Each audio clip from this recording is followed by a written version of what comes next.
Assalamualaikum warahmatullahi wabarakatuh. Kami dari kelompok 1 di sini akan memaparkan materi mengenai stres dan mekanisme coping pada anak remaja. Apa yang dimaksud dengan stres? Stres yaitu peristiwa-peristiwa fisik maupun psikologis yang dipersepsikan sebagai ancaman potensial terhadap gangguan fisik maupun psikologis. Sedangkan menurut Kemenkes pada tahun 2018, stres merupakan respon fisik dan emosional seseorang ketika mengalami perubahan lingkungan yang menuntut seseorang untuk menyesuaikan diri. Selanjutnya ada faktor penyebab stres. Yang pertama yaitu oleh karakteristik bawaan yang merupakan predisposisi keturunan dan keterbatasan psikologis individu. Yang kedua, dipengaruhi oleh faktor lingkungan seperti kondisi dan situasi tempat tinggal serta pengalaman masa lalu individu. Dengan demikian, munculnya stres dapat disebabkan oleh faktor dari dalam maupun dari luar individu. Adanya kesenjangan antara harapan dan kenyataan menimbulkan konflik dalam diri individu sehingga berdampak pada munculnya stres.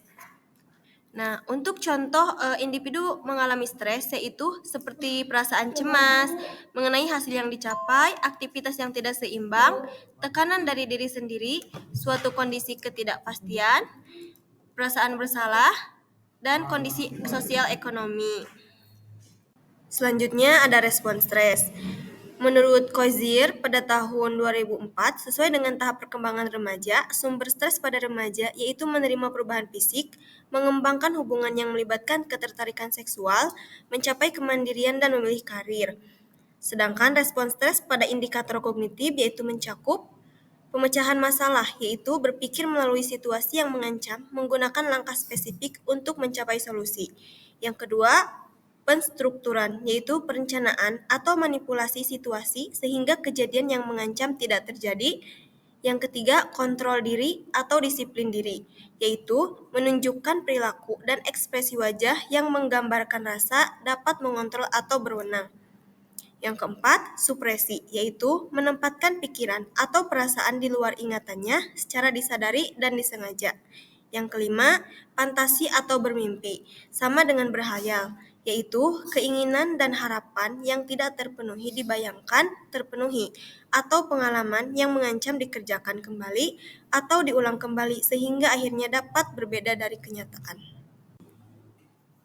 Selanjutnya ada coping. Coping adalah mekanisme untuk mengatasi perubahan yang dihadapi atau beban yang diterima tubuh, dan beban tersebut menimbulkan respon tubuh yang sifatnya non-spesifik, yaitu stres.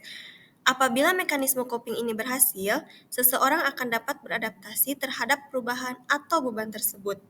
Sedangkan coping adalah perubahan kognitif dan perilaku secara konstan dalam upaya untuk mengatasi tuntunan internal dan atau eksternal khusus yang melelahkan atau melebihi sumber individu.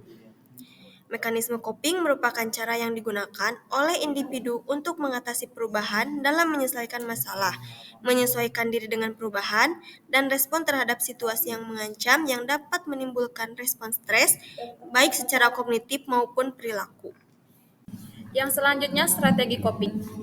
Yang pertama, fokus pada emosi. Ada beberapa tindakan yang dilakukan individu dalam strategi coping fokus pada emosi. Yang pertama, mencari dukungan sosial untuk alasan emosional. Yang kedua, penafsiran ulang dan pertumbuhan yang positif.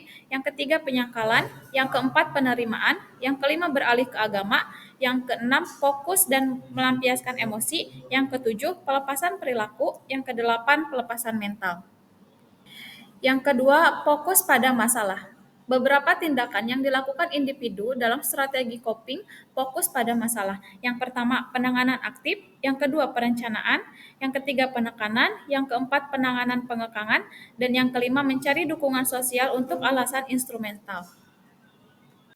Nah, teman-teman, sekian penjelasan tentang stres dan mekanisme coping pada remaja. Semoga ilmunya bermanfaat. Bye-bye. Anjay.